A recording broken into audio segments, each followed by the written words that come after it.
And in the moment, do you ever have moments of internal conflict other than despair? Do you have moments of annoyance, frustration? Just Mm, do you have yeah. those moments? I often have moments of internal conflict, particularly when I'm hearing very directly from very sincere animals what they need, perhaps even to save their lives or their ecosystem, and when I know that the humans ain't going to do a thing to actually change that. So then I have a lot of internal conflict because I've heard the full truth and the request, let's say, from the non-humans. And when I pass that on, nothing happens. And then I have to go back to the animals and say, sorry, this is just really not going to happen. Internal conflict comes up mostly to do with matters to do with the communication with humans about what nature and wildlife is saying. So that conflict came up for me quite a lot, and I really had to get over ego issues and to fully own the fact that whatever I'm hearing from nature and wildlife is not my message to edit. I'm honor bound to relay it fully, completely, no matter what the humans may think of me. I really have to pass it on as it is. So that resolves a lot of the conflict. So, but in that moment of conflict, when you're feeling that churning and that flitter in your brain or whatever, the contraction in your belly, what Yeah. do you do to center yourself? At times of internal conflicts, the best way I know how to center myself is to switch my awareness, my brain's cognitive awareness, to my natural breathing rhythm. You might call it a mindful breathing practice. You see, my mind certainly insists on being busy all the time. And even when I am in the moment of getting telepathic communication from an animal, my brain is running several other options of possible alternate answers, past my awareness. It's so boring, but it just won't shut up either. So the best thing to do for me is to place my awareness on my breathing.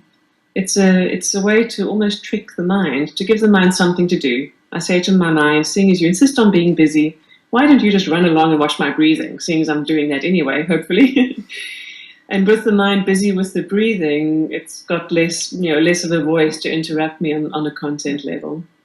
So it's interesting, isn't it? That it's almost like you have to distract that, get rid of that to let something else take over. How would you describe what takes over for you when the mind is kind of out of the way? Mm. When the mind is out of the way. Yes. Okay. Yeah. If and when the mind is out of the way, what takes over is a seamless merging between myself and the other, really.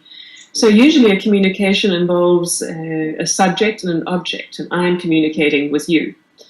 When the mind can fall really quiet and I'm just in a state of shared awareness or shared being with the other, the I and the you disappear. The seer and the seen disappear, and all that's left is seeing, the most beautiful state of seeing and mutual knowing. It's a mutual knowing. They know me as well as I know them in that moment, in a much more full way than linear time can even account for. And in 3 seconds of shared being with another, we can know each other fully, past, present, and future. Mm-hmm. Another question I was curious about is wild animals and domestic animals. What is the difference in their attentions? It seems that do wild animals have the same sort of attachments that a domestic animal has? Domestic animals have had the misfortune of living close to humans for a long time, and they develop all sorts of attachments. If you think about it, even on the most basic level, they have to rely on us entirely to have their most basic need, food, met. They've got to trust that we come home, they've got no access to food themselves. Right. So they've given over almost everything. And along with attachments come other things with domestic animals, like neuroses, psychoses, depressions even. Whether they've learned from us or whether they're sharing the burden with us, who knows. Wild animals, however, for example, a wild animal never gets cancer. That's just not possible. There's never been a recorded case of cancer in a wild animal. So wild animals don't have the same kinds of attachments as us. They do have very rich emotional relationships with their kin, for sure, but they certainly do not have the one major attachment, which is to physical life. In my experience, all animals regard death simply as a transition in a state of being. And of course, survival instinct and all of those physiological things will kick in appropriately, as they should. but there's no sense of emotional trauma or trying to resist the inevitable, which us humans singularly seem obsessed with. Oh, wow, that's very cool. Mm-hmm.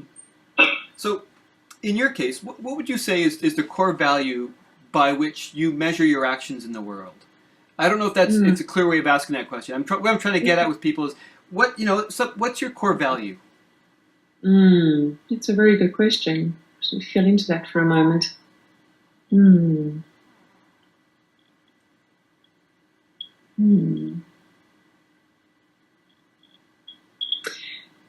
Well, I think core value-wise, I'd say that my two core values are connection and coexistence, and that drives and informs in any moments and decisions that have to be made with other, because we're always living in relationship with our environment. One thing I also ask everybody is if you could make a public service message for the world, what would you say if you could speak to everybody on the planet? What would you say?